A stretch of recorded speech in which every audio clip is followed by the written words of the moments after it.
Droite radicale, la conquête de Washington, un documentaire d'Alice Cohen éclairant à plus d'un titre, à la fois pour mieux comprendre l'ascension de Donald Trump, qu'on regarde toujours ici avec nos lunettes de français, mais aussi pour essayer de sentir si cette droite radicale n'est pas un phénomène mondial et pas seulement américain. On va en parler avec nos invités. Olivier Cadic, bienvenue à vous.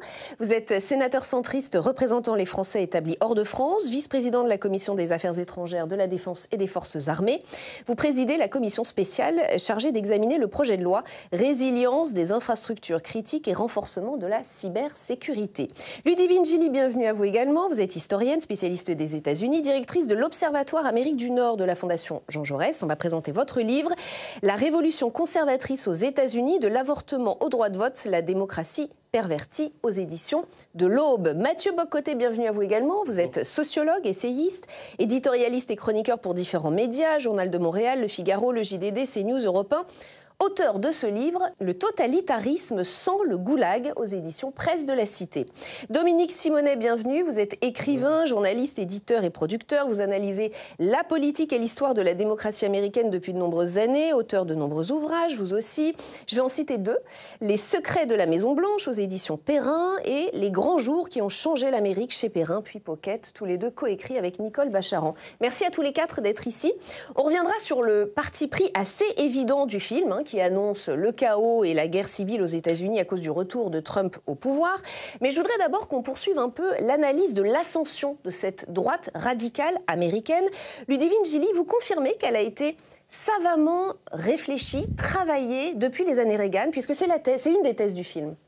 Oui, tout à fait. C'est en particulier sous l'angle judiciaire, juridique, mais également du fait de la construction du système institutionnel aux États-Unis. C'est-à-dire que les républicains, depuis les années 80, se sont appuyés sur les mécanismes de fonctionnement des institutions pour mettre à leurs mains, en fait, le système judiciaire et disposer aujourd'hui.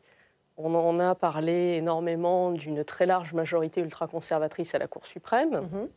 Il y a 9 juges à la Cour suprême, il y en a 6 qui sont conservateurs, voire ultra-conservateurs, mais également au sein de l'ensemble du système judiciaire fédéral, parce qu'on parle beaucoup de la Cour suprême, mais la Cour suprême traite une centaine d'affaires par an.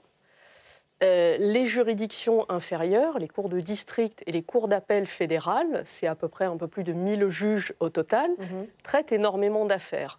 Et pour ce qui est de cette droite radicale, Mathieu Bock-Côté, dans le film ressort l'idée d'une revanche, d'une ultra-droite qui aurait été minoritaire et qui progressivement aurait fini par convaincre des millions d'électeurs. C'est comme ça qu'il faut voir, comme une revanche de cette droite un peu minoritaire. Je pense surtout que c'est un récit, pour avoir vu le documentaire, qui passe à côté de l'essentiel. C'est-à-dire que la mouvance qui a pris le pouvoir avec Donald Trump, c'est une mouvance qui est laissée de côté, mais ce n'est pas la mouvance de Newt Gingrich. C'est une mouvance qui est laissée de côté au début des années 2000, en fait, mais dès le début des années 90, fin 80, c'est ce qu'on appelle globalement les paléoconservateurs. On pourrait dire de 92 à 96 marque un tournant où la droite dite très conservatrice fait un tournant, donc elle se retourne sur la critique de l'immigration massive, la critique du mondialisme, comme ils disent, la critique du multiculturalisme, la critique de l'esprit avant l'impérialisme wilsonien américain, donc les politiques étrangères pour la promotion de la démocratie, comme on dit, au début des années 90. Et cette mouvance-là, qui aurait été laissée de côté pendant longtemps, forge le logiciel de ce qu'on va appeler plus tard le Trumpisme. Et qu'est-ce que le Trumpisme là-dessus? C'est la rencontre entre un homme qui, par ailleurs, n'avait pas un programme très établi. Et pour l'essentiel, il s'approprie cette mouvance laissée de côté, associée à des journaux comme Chronicles, associée à un think tank comme Claremont Review of Books aujourd'hui. Il fait cette alliance. Et là, l'alliance, c'est une forme de personnalité mégalomane, histrionique, si on veut, tout ce qu'on veut, un aventurier politique. Et de l'autre côté, un courant qui n'est pas exactement celui de Gingrich et compagnie, mais vraiment la mouvance, on pourrait dire une forme de national-populisme conservateur à l'américaine. Mais ce n'est pas l'histoire qui est racontée dans le film de manière étonnante, essentiellement parce que c'est un procès davantage qu'un documentaire. D'accord, et on y reviendra peut-être évidemment sur le côté excessif du documentaire, Dominique Simonet. Puisque vous parliez de tournant, un autre tournant qui est décrit dans ce film, c'est celui de l'élection de Barack Obama, qui aurait mis tout le monde d'accord à droite, en gros, si on comprend bien. Vous validez cette thèse, ouais? Oui, je suis assez d'accord avec l'analyse qui vient d'être faite. Il y a une volonté idéologique effectivement de changer la nature de la société politique américaine. Ça, c'est bien clair et qui remonte, le documentaire le montre bien, qui remonte à plusieurs décennies. Il y a aussi un contexte général. Je pense qu'il y a un contexte général qui est une forme de fatigue démocratique qui s'exprime dans la société américaine, parce que c'est dans un contexte aussi. Ça se trouve dans un contexte. Et le documentaire ne parle pas des démocrates, mais les démocrates ont aussi une part de responsabilité dans cette histoire. Et qui s'exprime. Je crois qu'autour de Donald Trump, il y a à la fois... je suis assez d'accord sur le fait que c'est un personnage qui est arrivé d'une manière assez providentielle, qui a été récupéré sur son nom et sur sa personne. Ce courant idéologique a investi un peu ses espoirs. Mais il y a à la fois cette idéologie. Je pense qu'il y a aussi des gens qui ont adhéré immédiatement. Alors on peut en parler avec les réseaux sociaux, avec toute cette ce nouveau contexte de communication. Mais il y a aussi, plus largement, autour de Trump, une Amérique qui est fatiguée de la démocratie, qui en avait assez, qui pense que ça ne marche pas bien, Washington c'est trop loin, les élites sont corrompues. Enfin, il y a tout un discours qu'on constate aussi dans nos sociétés européennes, évidemment, et qui a fait une espèce d'agrégat autour de Donald Trump. Donc c'est vraiment une convergence qui fait que Donald Trump vient d'être élu, et bien élu, pour la seconde fois. Et c'est à se demander si Donald Trump y est pour quelque chose, finalement. C'est presque une question que je me suis posée en regardant ce documentaire. Olivier Cadic, je ne sais pas ce que vous en pensez, mais on a l'impression qu'il est finalement le produit, le résultat de quelque chose, et que lui ou un autre, ça aurait été la même chose. Non ? Je me trompe, Olivier Cadic, qu'est-ce que vous en pensez ? Tout d'abord, je voudrais dire que le documentaire, je l'ai trouvé très bon. Et j'ai reconnu l'histoire que j'ai moi-même observée pendant ces 40 dernières années. Pour certains, Trump, on dit que Trump, certains ont voté américain en disant c'est le nouveau Reagan. Oui. En réalité, puisque on commence à peu près à ce moment-là, c'est en fait l'inverse de Reagan. Reagan, c'était un libre-échangiste, c'était justement une nouvelle vague politique qui arrivait. Et aujourd'hui, on est plutôt sur un mouvement isolationniste. Et on est totalement inversé par rapport à cette période-là. Aujourd'hui, on est sur un système totalement inversé, le repli sur soi. Il y a une petite critique que je pourrais avoir sur le documentaire, c'est plutôt un côté anxiogène. Ça génère un peu quelque chose comme ça. Et ça, c'est justement, c'est là-dessus que fonctionnent les isolationnistes. C'est développer le sentiment de crainte, de peur. L'autre fait peur, donc moi d'abord. Et le moi d'abord, ça fonctionne bien avec les gens. Donc on sent que Trump a profité de cette vague, l'a compris, il est pragmatique. Donc c'est pas un hasard que ce soit lui, quoi. Il fait lui-même partie de l'élite, et c'est là où est l'adresse. C'est de donner l'impression, je dirais, aux masses, qu'on est de leur côté face aux élites. Ce qui est plus préoccupant aujourd'hui, c'est ce qui, à mon avis, pour moi, est le plus préoccupant. C'est le moment où ça va basculer. C'est le moment où les masses vont se rendre compte que ce gars-là n'est pas le vrai représentant des masses. Et c'est là.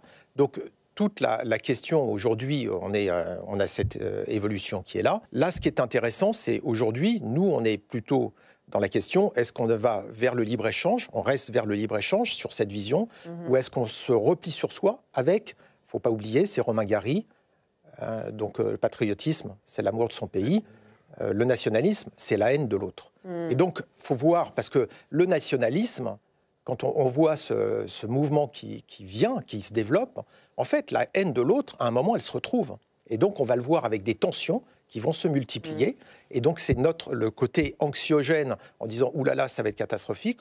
Attention, ce qui fait la différence entre les États-Unis et nous, c'est ce commerce des armes, c'est le fait que les armes sont, je dirais, à la portée de chacun. Et là, effectivement, on peut avoir une inquiétude, c'est qu'est-ce qui va se passer demain quand vraiment il va y avoir un affrontement. Mathieu Bock-Côté ? Pardonne-moi, je ne suis pas certain qu'on puisse parler de fatigue de la démocratie. Je pense qu'on peut parler de fatigue des démocrates. C'est une chose. On peut parler d'une fatigue du progressisme. C'est une chose. J'aurais des grandes réserves à dire, quant à moi, qu'il y avait un camp dans cette élection, la démocratie, et l'autre, le camp des autocrates. Je pense qu'on était devant deux partis démocratiques au sens large. Un parti qui a connu un vrai virage sous Joe Biden. En fait, Joe Biden c'est une forme de paradoxe. C'était la dernière trace d'un ancien parti démocrate avec un parti démocrate qui s'était profondément wokisé. Donc, premier élément. Et dans le cas du Parti républicain sous Trump, je rappelle qu'il y a eu globalement 3 grands tournants dans l'histoire du conservatisme américain depuis les années 60. Il y a le tournant Goldwater, le tournant Reagan et ensuite le tournant Trump. Chaque fois, les 3, quoi qu'on en pense, ont été chaque fois présentés comme des ultra-conservateurs quasi fascisants, dangereux pour la démocratie. Et dans le cas de Trump, on a la tentation, je crois, dans une certaine intelligentsia... Tomber dans le même piège. Oui, et quoi qu'on pense du personnage, c'est-à-dire refuser de le fasciser, refuser de le présenter comme un personnage qui mettra en danger la démocratie en elle-même, ce n'est pas l'embrasser. Ça consiste simplement à se dire que les Américains qui ont voté pour lui ne sont pas des, comme je dis, des fatigués de la démocratie, ne sont pas des gens moins compétents civiquement que d'autres. C'est simplement des gens qui voyaient la situation et considéraient, globalement, qu'il y avait un plus grand danger avec les démocrates qu'avec les républicains. Oui, sur l'aspect démocratie, en fait, je pense que lors de cette élection, il y a plusieurs récits qui se sont affrontés. Les démocrates, alors en particulier Joe Biden, Kamala Harris a légèrement altéré le message lorsqu'elle est entrée en campagne. Joe Biden était vraiment sur l'aspect démocratie. Kamala Harris a fait campagne sur la question des libertés, donc en recadrant un peu le type de discours. Et c'est un message qui a été porteur auprès d'une partie de la base démocrate. Mais manifestement, pas suffisamment pour mobiliser, puisque Kamala Harris a obtenu, in fine, moins de suffrages que n'en avait obtenu Joe Biden 4 ans auparavant.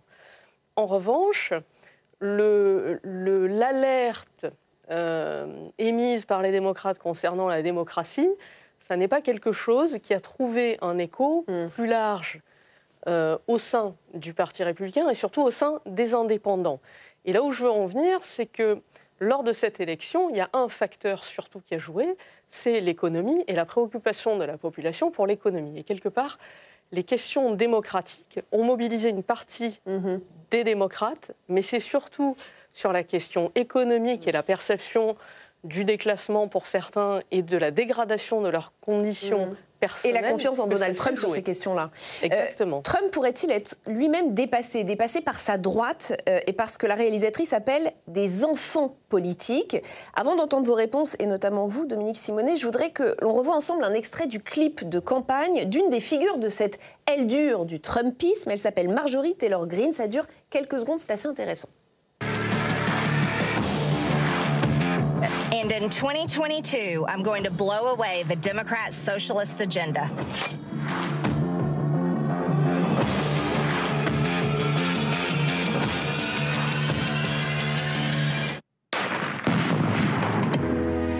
Dominique Simonet, on a affaire à qui là? Est-ce que les bébés Trump, les enfants politiques de Trump, pourraient être beaucoup plus durs, dans l'aile dure de la droite américaine? Est-ce que Trump pourrait être dépassé lui-même par ce mouvement qu'il a fait lui-même naître, qu'il est en train d'engendrer? Est-ce qu'il pourrait appliquer, notamment sous la pression de ses enfants politiques, ce projet 2025 qui a fait beaucoup parler pendant la campagne parce qu'il a été considéré comme très radical? C'est compliqué de savoir comment les choses vont évoluer, parce que Donald Trump, de toute façon, il a cette vision-là. On voit bien, lui... La même que ces gens-là Oui, enfin, il y a des nuances, c'est compliqué, mais je veux dire, il a effectivement un projet d'affaiblissement. Alors, je reviens sur ce que disait Mathieu tout à l'heure. Il y a malgré tout, quand même, c'est vrai que les démocrates ont été, pour moi, catastrophiques dans dans la campagne. Ils ont découpé la société américaine en identité avec ce wokisme omniprésent qui fait que une majorité des Américains ne sont pas du tout retrouvés. Pour eux, c'était effectivement le pouvoir d'achat, c'était comment je vais vivre mieux parce que les prix sont extrêmement élevés aux États-Unis. C'est très compliqué pour un certain nombre de gens. Beaucoup de gens, notamment dans les États du Nord, se trouvaient et se trouvent toujours déclassés et oubliés par ce système politique. Mais il y a une volonté malgré tout de Donald Trump et des gens autour d'avoir un autre modèle de la démocratie. Alors je dis pas, c'est pas forcément une autocratie, mais avec un pouvoir exécutif qui est renforcé, avec un système judiciaire qui est, on le voit, qui est asservi. Je précise pour nos téléspectateurs, ce fameux projet 2025, c'est un plan de 900 pages rédigé par un puissant think tank et qui prévoit d'élargir les pouvoirs du président, de nommer les fonctionnaires selon leur idéologie. C'est ça le plan, c'est ça le projet. Donald Trump l'a rejeté. Hein.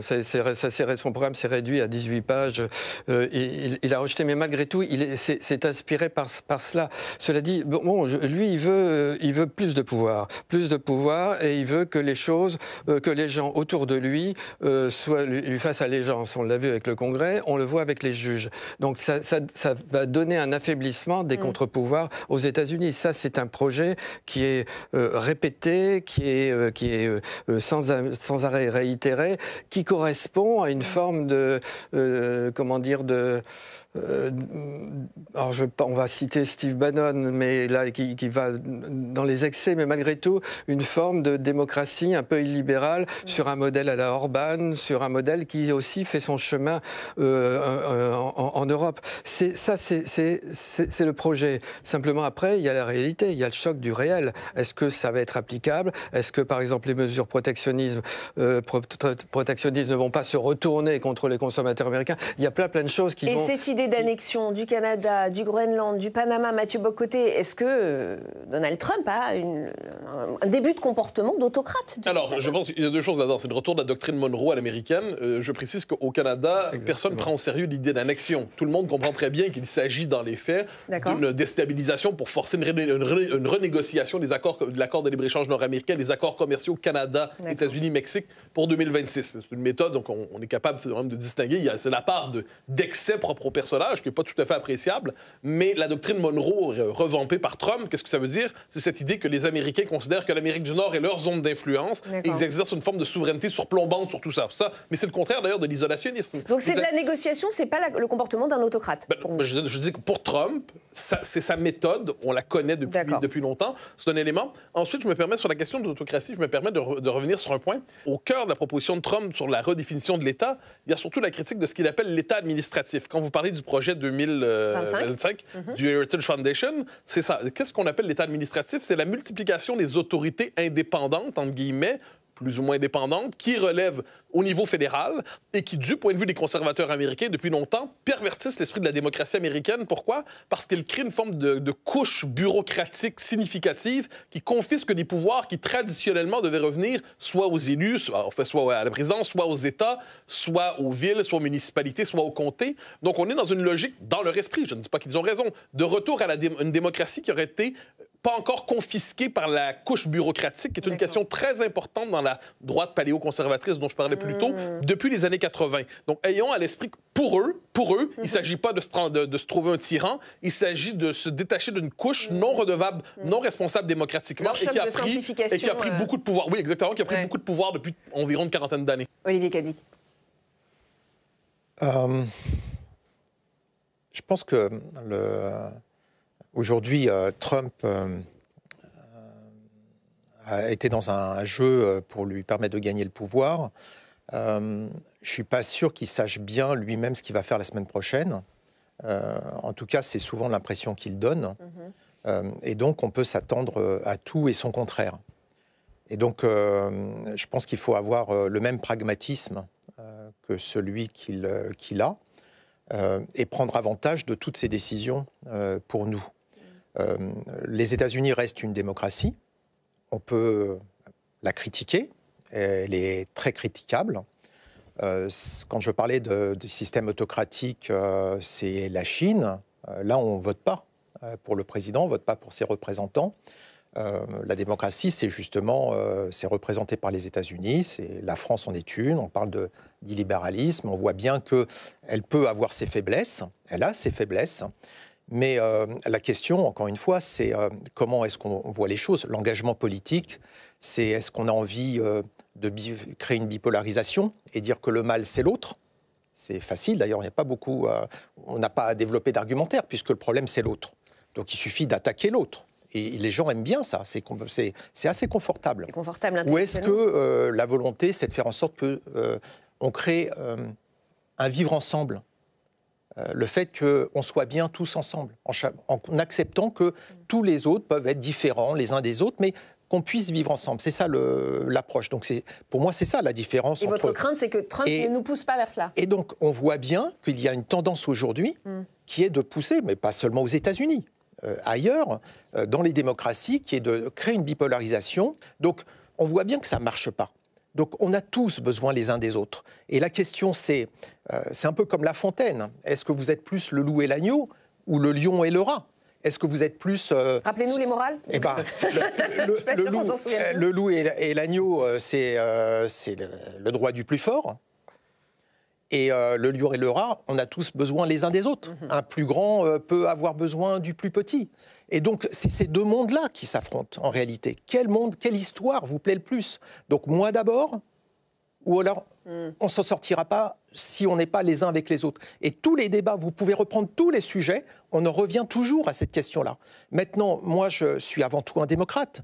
Donc, c'est vrai qu'entre Trump et Xi Jinping, je préfère quand même la société américaine. Parce qu'au moins, il y a un moment, on peut échanger des arguments, on peut ne pas être d'accord, et ce n'est pas un problème qu'on ne soit pas d'accord.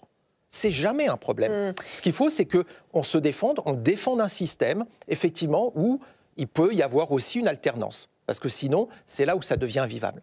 Dans ce film, la réalisatrice nous délivre presque le mode d'emploi de l'ascension de cette droite radicale américaine. La recette, en gros, fut celle-ci. Jouer sur les peurs de l'étranger, les peurs de l'insécurité, être financé par des milliardaires ultra-conservateurs, diffuser des fausses informations et se servir d'un média, Fox News en l'occurrence. Pour les proches d'Obama, ce fut les clés de la première élection. Écoutez.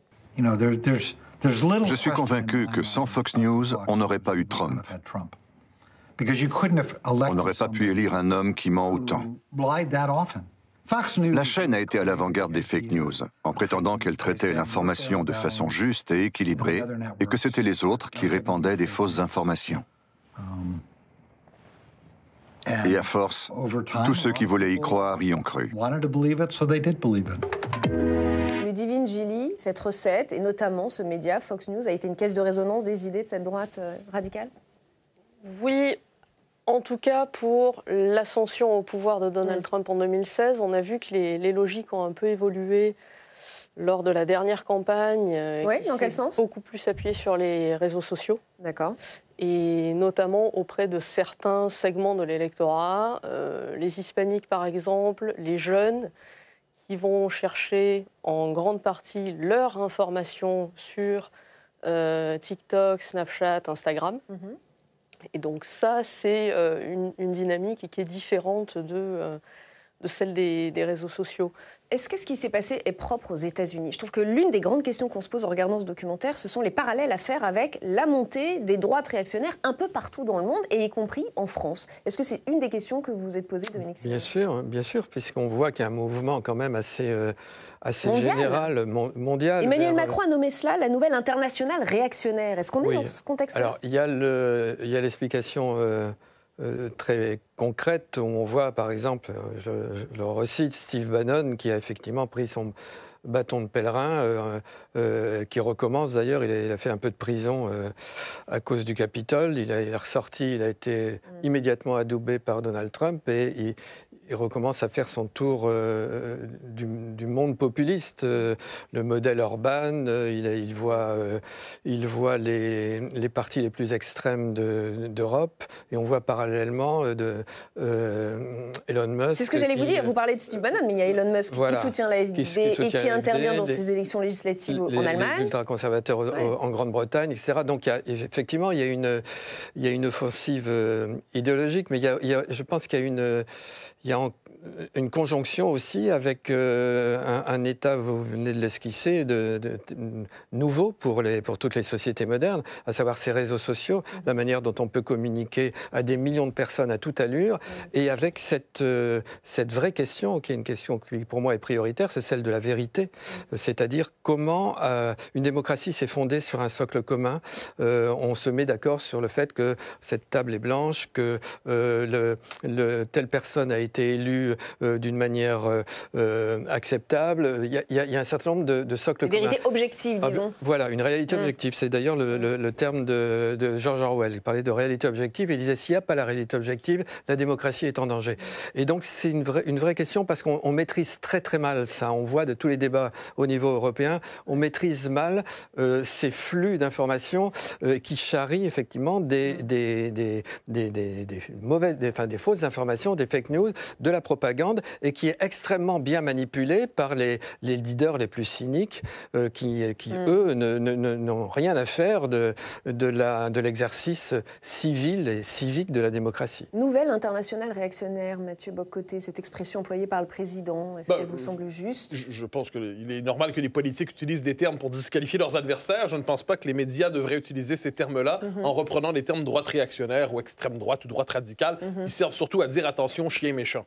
Ça, je pense que c'est un problème. Ensuite, utiliser de tels termes, c'est une manière de s'épargner la réflexion de savoir pourquoi tant et tant de peuples aujourd'hui, à tout le moins des parties si considérables de la population, ne sont pas manipulés par je ne sais quel média sous une forme de théorie conspirationniste de gauche qui dit que la presse de droite manipulerait sur la manière d'une forme de Saruman politique des populations. Non, mais quand Musk intervient dans l'élection allemande, il sait ce qu'il fait. Il sait que son exemple va convaincre des gens. L'intervention de milliardaires qui cherchent à manipuler les vies politiques européennes, vous pensez probablement à George Soros, dont on parle très peu, mais qui a joué un rôle immense ces dernières années sans que ça indigne personne. On a parlé très peu, par exemple, du fait que Twitter, pré-Musk, la fameuse question dont on a parlé beaucoup de l'ordinateur de Joe Biden, du fils de Biden, pardonnez-moi, qui était quand même, il ne faut pas l'oublier, factuellement, c'est documenté. C'était les Twitter Files non confirmés.